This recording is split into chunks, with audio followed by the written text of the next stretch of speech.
Well, Holmes, are you going in? I think I detect impatience in our driver's whistling. What you detect is merely lack of musicality. He'll be patient enough for the fare and his tip. And Inspector Hopkins? He'll want to know what you've discovered. I'm rather curious myself. You'll hear it all, Watson. In good time, in good time. As to Hopkins, he must learn patience, as I've tried to teach him before. But he's in there now, convinced he has solved a most brutal crime, and yet you know he's wrong. Do you think, Watson, that in my career I can ever have done more harm by discovering a criminal than was done by the crime itself? Perhaps. I think so. Unavoidable at times, surely. Unavoidable, as I wonder. Might it not be better, in such a case, to play tricks with the law of England rather than with my own conscience? You mean conceal evidence? Yes, Watson. I suppose that is what I mean.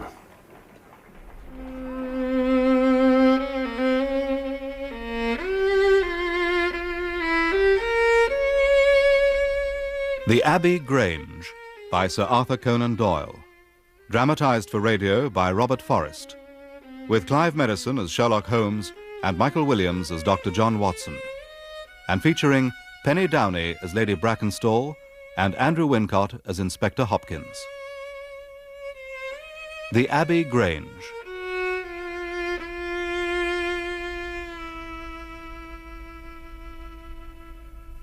To understand how Sherlock Holmes could be driven to consider toying with the law of England, we must go back some few days from that troubling conversation outside Scotland Yard in the winter of '97. Debating with himself the conflicting demands of conscience and legality, Holmes had sat withdrawn and huddled in a corner of our cab, his brows drawn down, face half hidden by the brim of his hat and his upturned collar.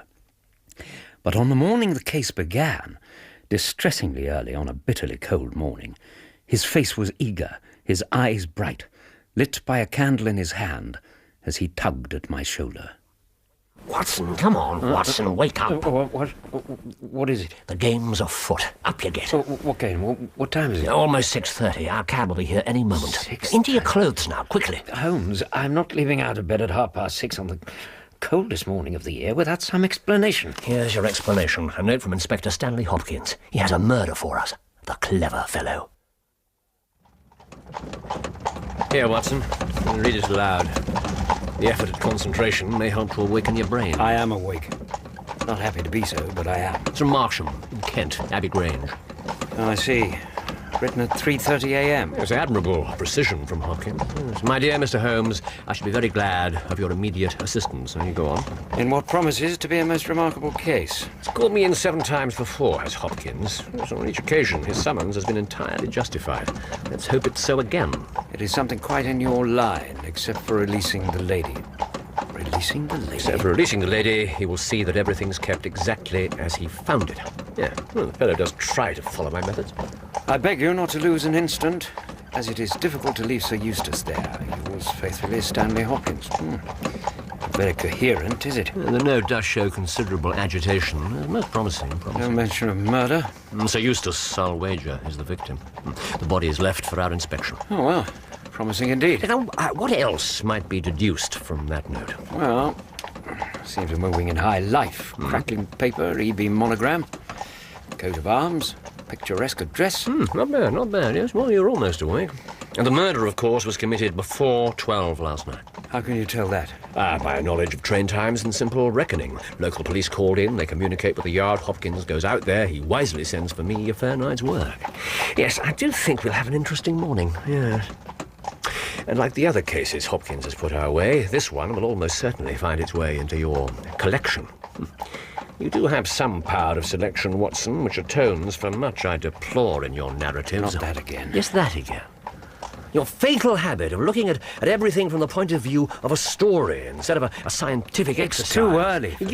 You ruin instructive and even classical demonstrations by imbuing them with spurious glamour. Being dragged from bed at an unearthly hour to inspect some murdered Sir Eustace holds little glamour for me.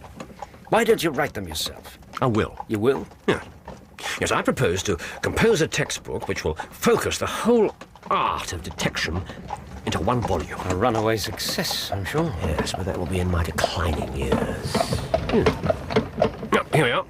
Charing Cross, next stop Chislehurst. and from there to Abbey Grange.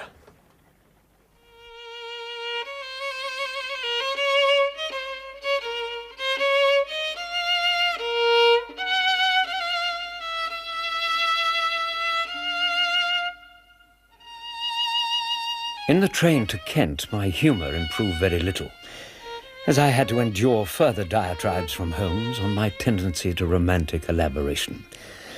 A less romantic mind than mine that morning would be difficult to imagine. From Chislehurst, a drive of a couple of miles through narrow country lanes brought us to a park gate, which was opened by an old lodge-keeper, whose haggard face bore the reflection of some great disaster. The avenue ran through a noble park, between lines of ancient elms, past a frozen lake, and ended in a low, widespread house, pillared in front after the fashion of Palladio. The central part was evidently of a great age and shrouded in ivy, but the large windows showed that modern changes had been carried out, while one wing of the house appeared to be entirely new. And there, to meet us in the open doorway, was the youthful figure and alert, eager face of Inspector Stanley Hopkins. Mr. Holmes, I'm so glad you were able to come. And you too, Dr. Watson. Hopkins? Good of you to think of us, Hopkins. But the thing is, the information... Sir Eustace Brackenstall's dead. Am I right? Yes. Yeah, but murdered, you see, I take it? Yes, his head knocked in with his own poker. Indeed. Well, scene of the crime first, eh?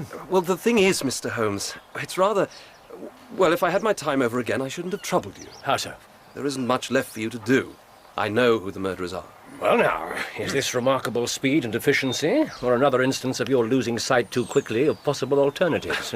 That's an error I've detected in you before. Not this time, Mr. Holmes, I assure you. And you'll have to agree when you've spoken to Lady Brackenstall. And I hope the conversation will be brief. Miss Mary's already been questioned long enough. Mr. Holmes, this is the lady's maid, Teresa Rose. That's right. She needs rest, sir, and it's my duty to see she gets it. Of course, we'll be as quick and gentle. But I suppose you'd better come in. Wipe your feet, please, and follow me. I have told you all that happened, Inspector Hopkins. Could you not repeat it for me? I think Mr. Holmes would rather hear it from you, Lady Brackenstall. Facts is facts, whoever speaks them. It's all right, Teresa. You should be up in your room, Miss Mary. Yes, soon. Have you been in the dining room yet, Mr. Holmes? Not yet, madam.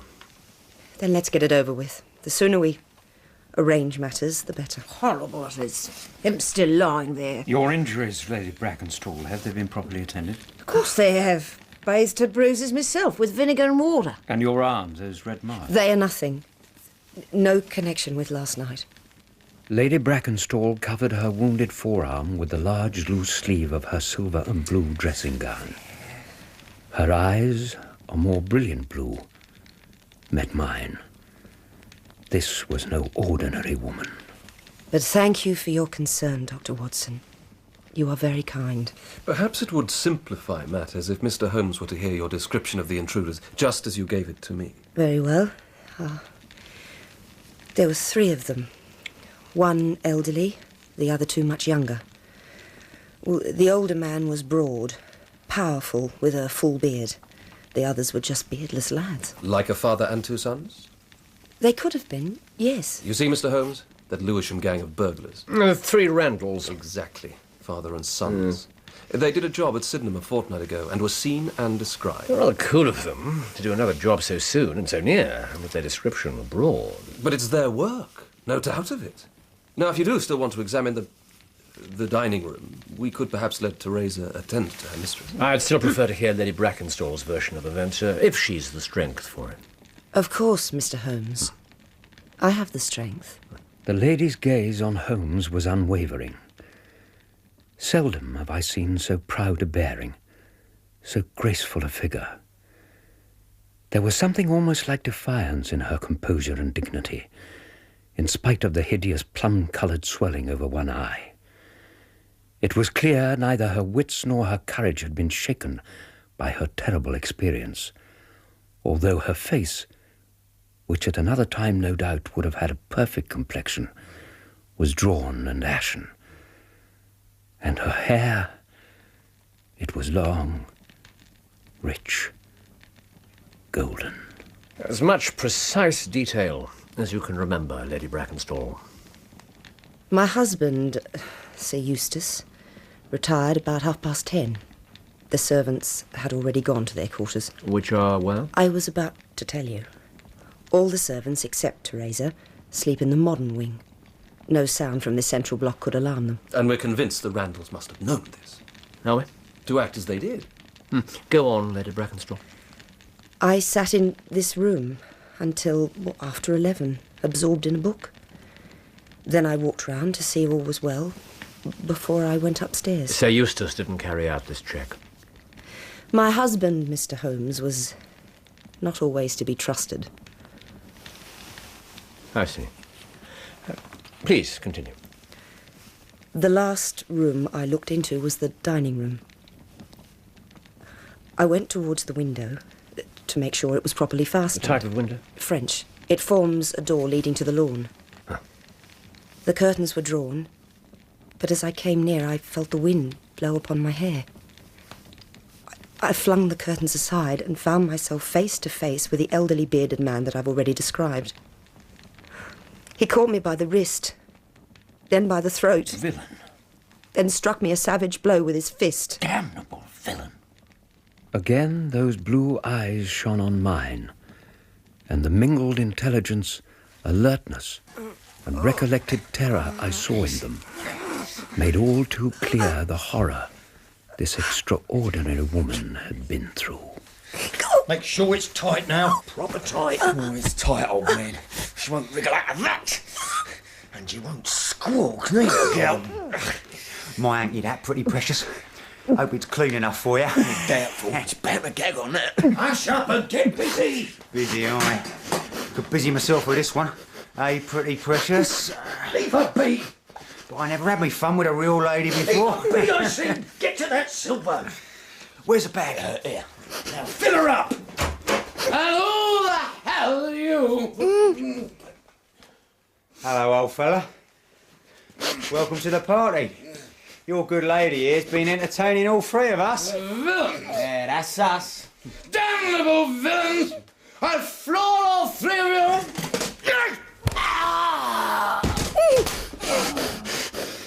My, Papa, that was a strike and a half. Brains all over. He asked for it. He did. With his own poker as well. Poetic, that is. Come on! I lost consciousness again, And no wonder. but only for a few minutes. When I opened my eyes again, I was still bound to the chair and gagged. And they were still there. The sons were collecting silver from the sideboard. The father was opening a bottle of wine. Then he poured out 3 glasses. All of it. Yes, remarkably cool. They talked foulness together. And they mocked me. Dear God. But they harmed me no further. And finally, they left. It must have been 1/4 of an hour before I got my mouth free. My screams brought Teresa here to my assistance. I'd have gladly used that poker on anyone that'd get my Miss Mary into the state I found her. The police were summoned, and that's really all I can tell you, gentlemen.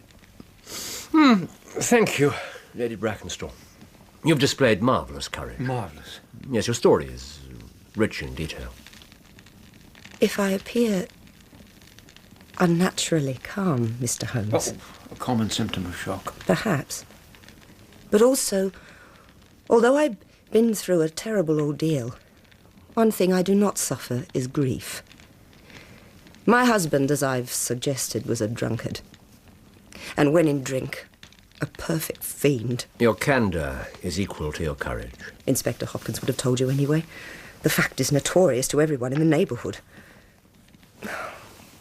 Perhaps the fault was partly mine.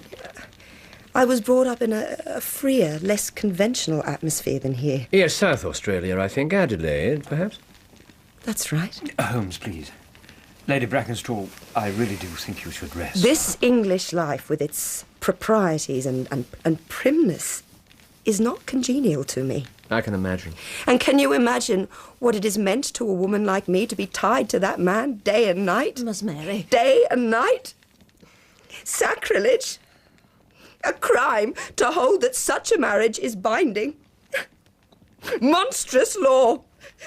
A curse on this land. Heaven won't let such wickedness endure. Teresa, take your mistress upstairs. Oh, that's what I've been trying to do. Yes, quite right. And while the lady rests, we shall examine the dining room. You can see, Mr. Holmes, every item in the room corroborates the lady's story. So it would seem. What items are not here? Not here? What did these bold Randalls make off with? Oh. Well, very little. Half a dozen pieces of plate from the sideboard here. We can only assume they were so disturbed by the death of Sir Eustace that they didn't give themselves time to ransack further. Yet they gave themselves time to drink a glass of wine. To steady their nerves. These are the glasses? Yes. And untouched since? Of course. Remarkable, most remarkable. In what way? You see nothing remarkable in these 3 glasses and their half-empty bottle? Well. However, let it pass. Perhaps when a man has special knowledge and powers like my own, it rather encourages him to seek a complex explanation when a simpler one's at hand. The 3 infamous Randalls, known burglars and ruffians, known to have been in the area and seen by a most trustworthy witness. Yes, for you do indeed have a simple and convincing case, Hopkins. I was sure you'd have to agree. And this is the window by which they entered? Yes, but there are no signs there. The ground is iron hard. As Holmes continued his minute inspection of the room, I looked down at the terrible object which lay spread upon the tiger-skin hearthrug, around which and over which Holmes stepped with appalling indifference. It was the body of a tall, well-made man, about 40 years of age. White teeth grinned through a short black beard. His aquiline features had been handsome, but were convulsed into a spasm of vindictive hatred. He wore a foppish embroidered nightshirt, and his feet were bare. His hands, across which lay a heavy blackthorn stick, were clenched above his head. His head. My God. The whole room bore witness to the savage ferocity of the blow that had struck him down. There was blood even on the chair, yards away, in which Lady Brackenstall had sat bound, and I saw again those large blue eyes of hers, staring in terror above her gagged mouth at the corpse of her fiendish husband and the 3 brutes who had her in their power. Good drop, only the best for pretty precious here. Yeah, and her poor dearly departed. Keep you in the best, love, did he? Keep you happy always, did he? Tuck you up cosy at night. Enough of that, you! Just knock that back and get your nerves together. Then we're out of here. My nerves fine.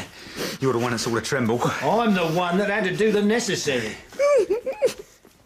Are you with us, Watson? Well, yes, of course. Gazing at the knots used to bind Lady Brackenstall, I see. Quite right. Can you name them? Name them? The knots. I'm no authority, but this one, where the cord is attached to the arms, a rolling hitch. Rolling hitch, correct. And on the cross-piece underneath, a clove hitch. It's quite possibly he used a carrick bend to finish the job. And the cord itself is the bell rope which our knotty rogue, judging by this frayed end, simply tore down from the ceiling there. That does confirm what the lady has told us. Causing alarm bells to ring in the kitchen. Knotty and reckless. Yes, that did give us pause. But as I said before, it seems clear the Randalls had found out much about the house and its habits.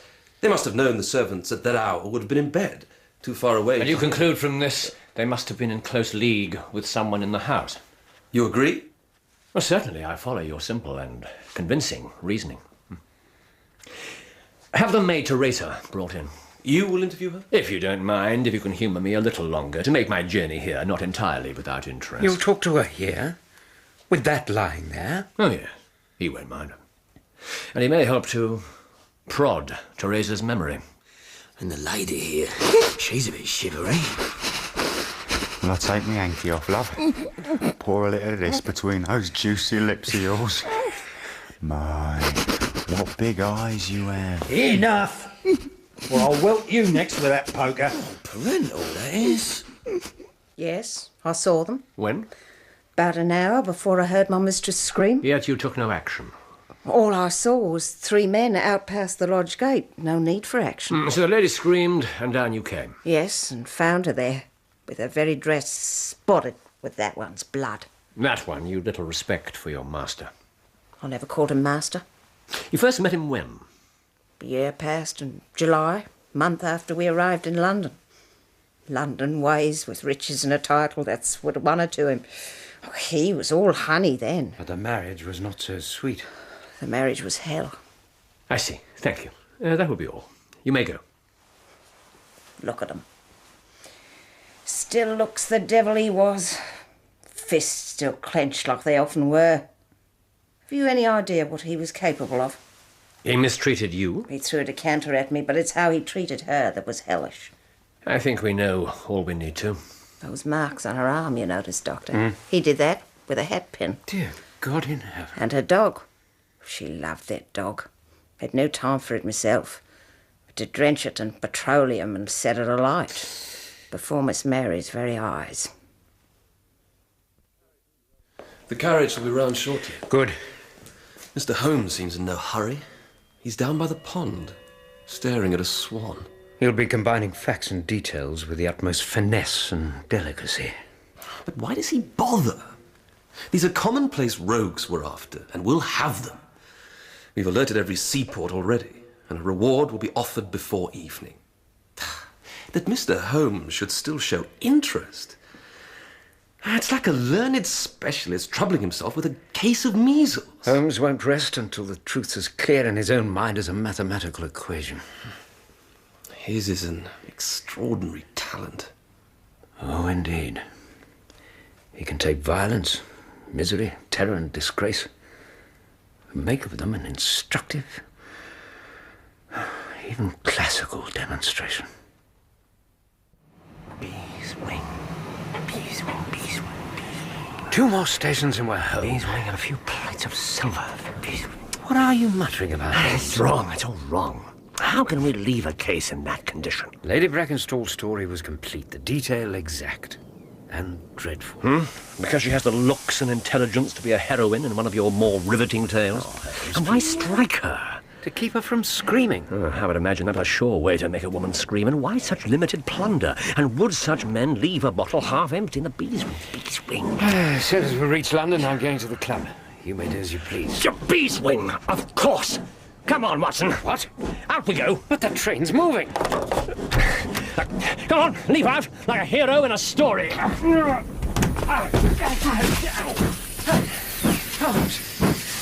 This is insane. Wine glasses, Watson. What about The picture, Picture 3 wine from which glasses. we're told 3 men drank. Yes, there had been wine in all 3. But bees wing, the sediment in only one. Why? It was the last glass filled. No. The bottle was full of it. It's inconceivable that the first 2 glasses were clear while the third was heavily charged. There is an alternative explanation. It seems I must be forever reminding Hopkins. And it is? That only 2 glasses were used and the dregs of both poured into a third. But that would mean... Yes. The lady is lying. Oh, no, that I cannot believe. You must keep in mind that this is not a romantic novel, Watson. If it were, the train to take us back to Abbey Grange will be pulling in now, right on cue. But in reality, by my reckoning, we have fully 23 minutes to wait. 2 hours later, we were back in Abbey Grange. Inspector Hopkins had gone off to report to headquarters. The body of Sir Eustace had been removed. Lady Brackenstall and her maid were closeted away together upstairs. I was sitting in a corner of the dining room, like a student compelled to observe a demonstration of his professor. And Holmes was standing on the mantelpiece. Holmes, what on earth are you doing up there? I'm endeavouring to reach the remaining inches of bell rope on the ceiling. What for? But I cannot. Not even with the knee on this. That bracket won't hold you. Yes, it will. It's done so before. You've been up there before? No, Watson. I haven't been up there before, but I should have been. Someone else has. Who? Well, our murderer, I should think. You see? This is the rope he used to bind the lady, the end's frayed. Well, of course, if he pulled it down from the ceiling. No, but he didn't. No. If you were to pull down a bell rope, where would it break? Surely at the spot where it's attached to the wire, but there are 3 inches of rope still up there. No. Our killer, who, by the way, is as strong as a lion, active as a squirrel, and 6'3" in height, our killer needed a rope. But he couldn't tear it down for fear of raising alarm by ringing the bell. So he got himself up on the mantelpiece, did our jolly Jack Squirrel, put his knee on that bracket, the impression's still there in the dust, and cut the cord. This end he was cunning enough to fray with his knife. Why are you here unannounced, Mr. Holmes?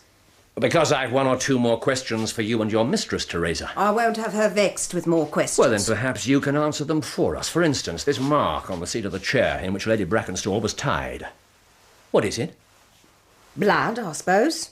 There was plenty of it. But your mistress was already in the chair when the murder was done, not so? Well, there was a lot of blood. Indeed. And your memory of detail maybe confused the ghastly figure on the floor, your mistress's distress. Yes, screaming enough to drive anyone out of their wits. Not that Miss Mary ever wanted courage.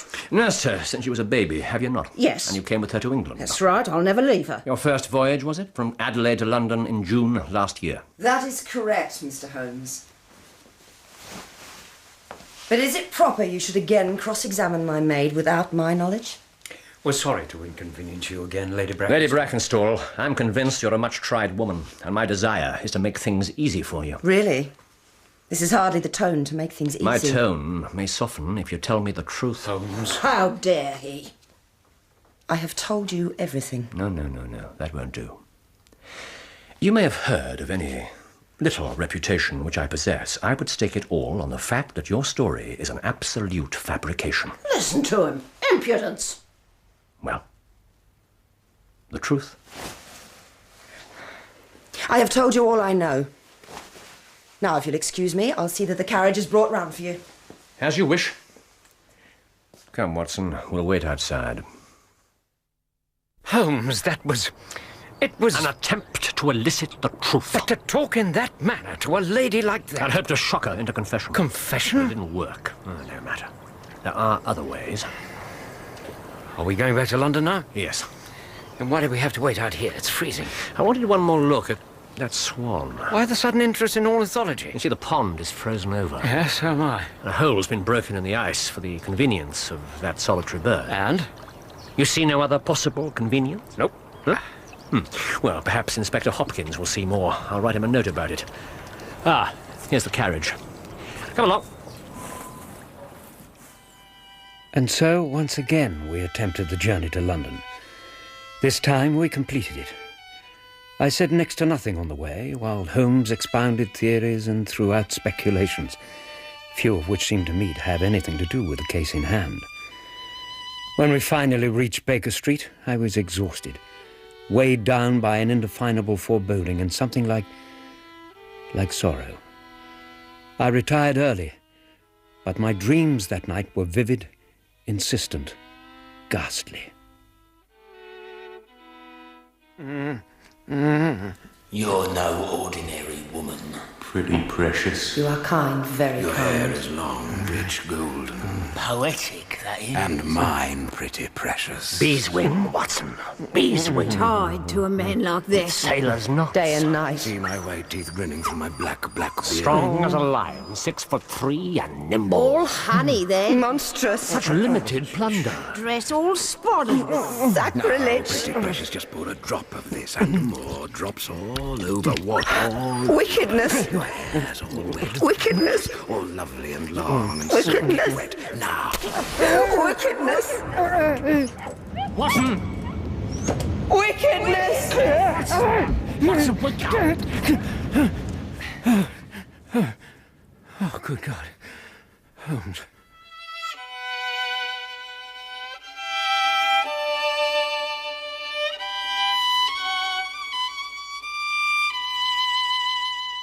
I spent much of the next morning in a cab, driving from place to place across London, sometimes beside a silently concentrating Holmes, sometimes by myself, while he made hurried visits to various offices. Among them was the shipping office of the Adelaide-Southampton line at the end of Pall Mall. Holmes emerged from there with sprightly step and a smile of satisfaction.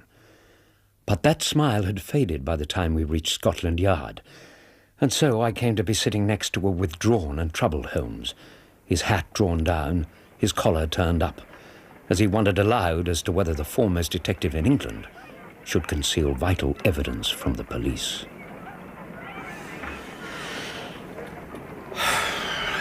Well, Holmes? No, I can't do it. You can't conceal evidence. No, the other. You won't tell Hopkins what you know? What I know is unofficial. What he knows is official.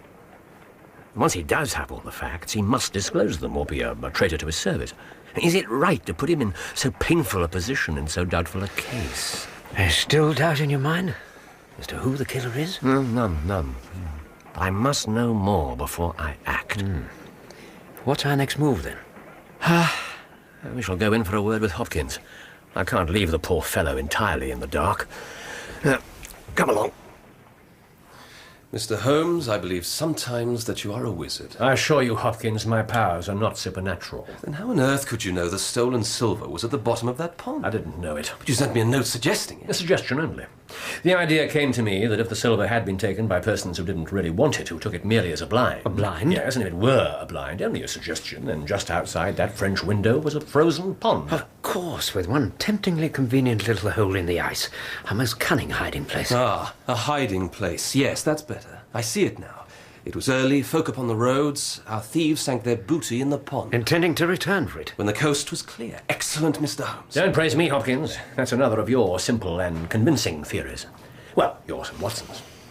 Any other developments to report? Yes, a development absolutely fatal to my case. How so? The 3 Randalls were arrested last night. Well, that's good, surely. In New York. Rather difficult for them to commit a murder in Kent the night before. So, now I must look for another gang of 3, and perhaps a new one of which we've never heard. Well, if you feel you must, we'd best leave you to get on with it. Watson and I have another appointment. Good day to you, Hopkins. Good day, Mr. Holmes. Dr. Watson. What other gang is there? So like the Randalls? None at all, Watson. Then why let Hopkins think so? I'm giving him nothing but the truth. He must act on it as he sees fit. But not all the truth. I don't have it all yet. What's this appointment of ours? First, the Charing Cross Telegraph Office to arrange the appointment, and then Baker Street.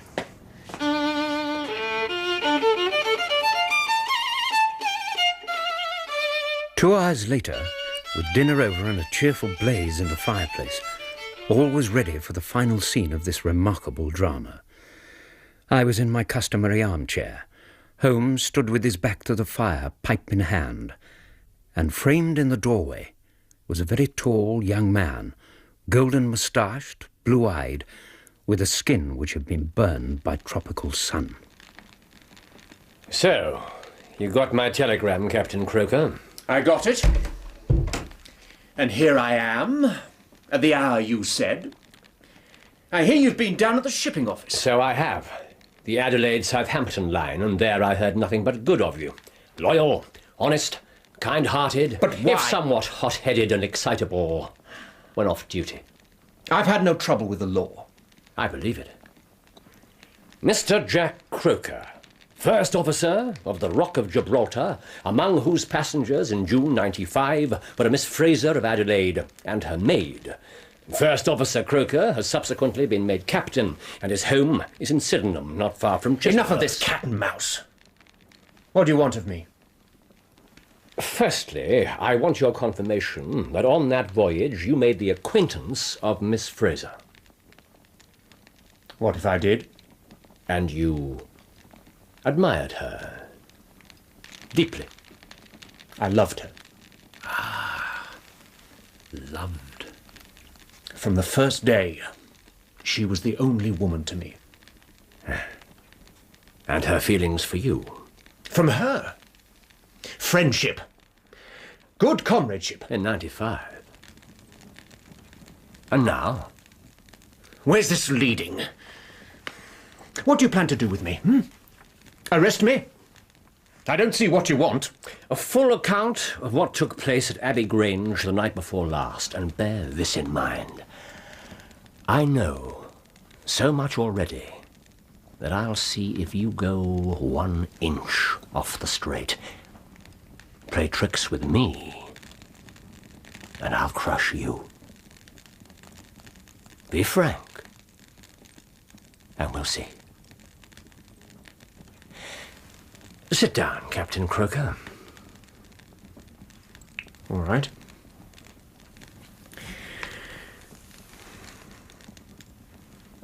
I'll chance it. You have little choice.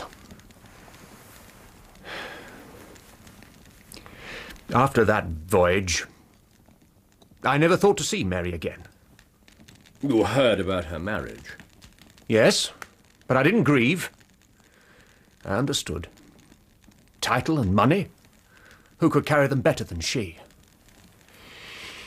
Then one day, entirely by chance, mind, I met Teresa. And she told me. Told you how things were with her lady? Yes. About that drunken hound who dared to raise his hand to her. A woman whose boots he wasn't worthy to lick. And then you met Mary herself, Lady Brackenstall? Yes. More than once? More than once. In secret? Yes.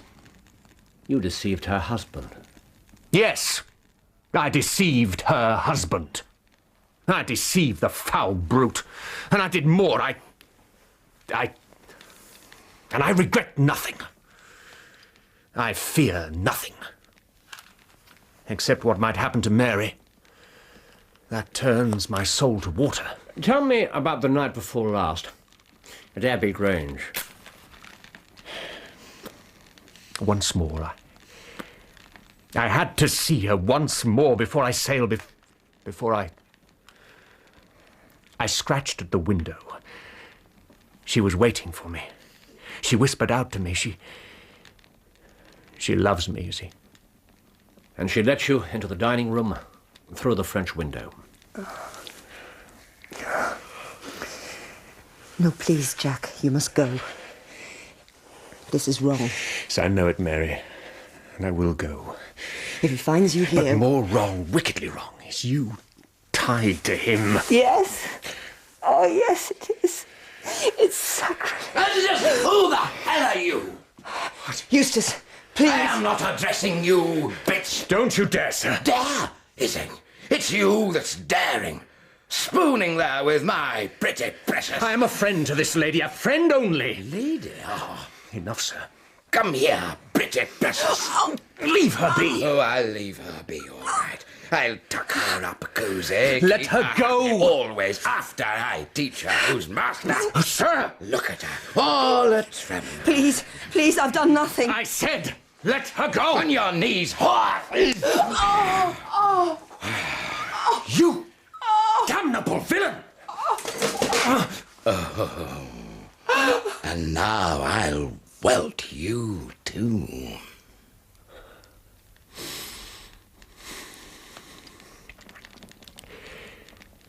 I went through him with that poker as if he'd been a rotten pumpkin.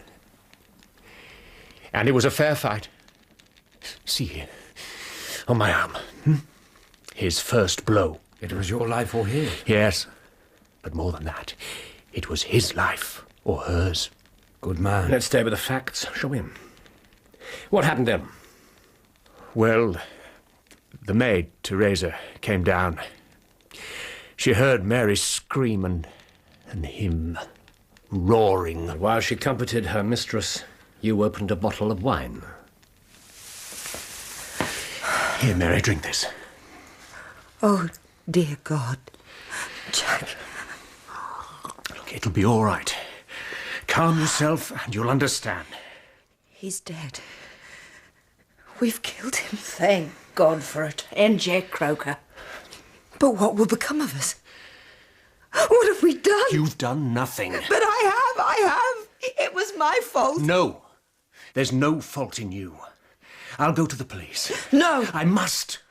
I'll explain it all. They're bound to see you're in no way to blame. And he was a madman. That's only the truth. Do you read the newspapers, Jack Croker? What? You should. You'd know then that there's a brutal gang of villains at work around here.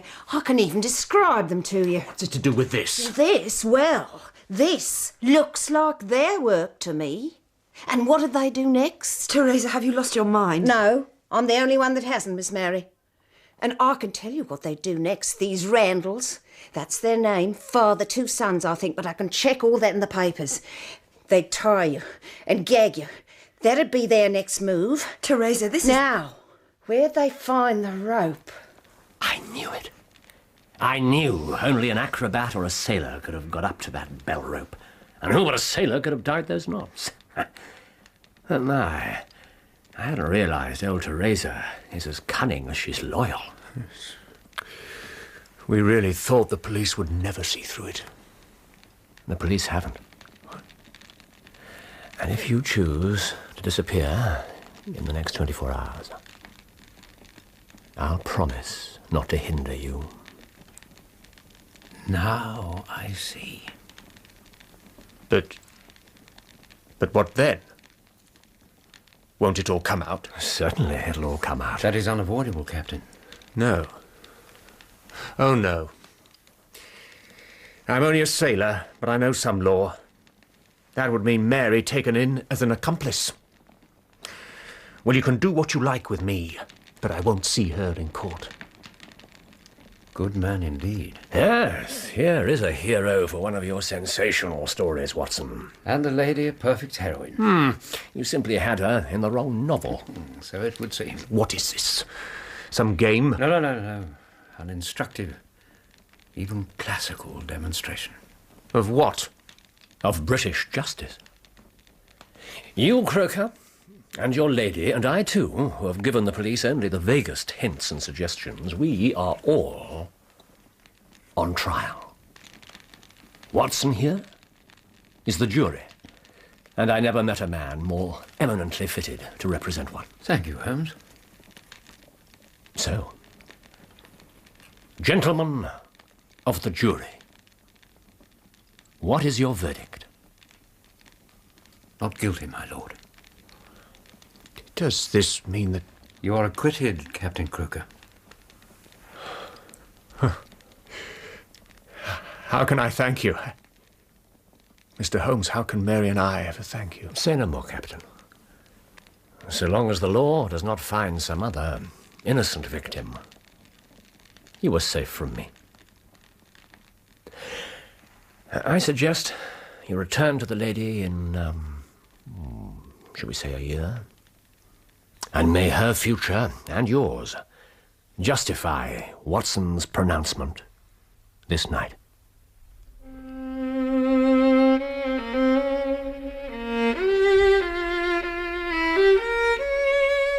In The Abbey Grange, Sherlock Holmes was played by Clive Merrison and Dr. Watson by Michael Williams, with Penny Downey as Lady Brackenstall, Christopher Scott as Jack Croker, and Andrew Wincott as Inspector Hopkins. Teresa was played by Kate Vinci, Sir Eustace by Steve Hodson, and the three Randalls by Philip Anthony, Nicholas Murchie, and Julian Rhind-Tutt. The violinist was Leonard Friedman. The Abbey Grange was dramatised for radio by Robert Forrest and directed by Patrick Rayner.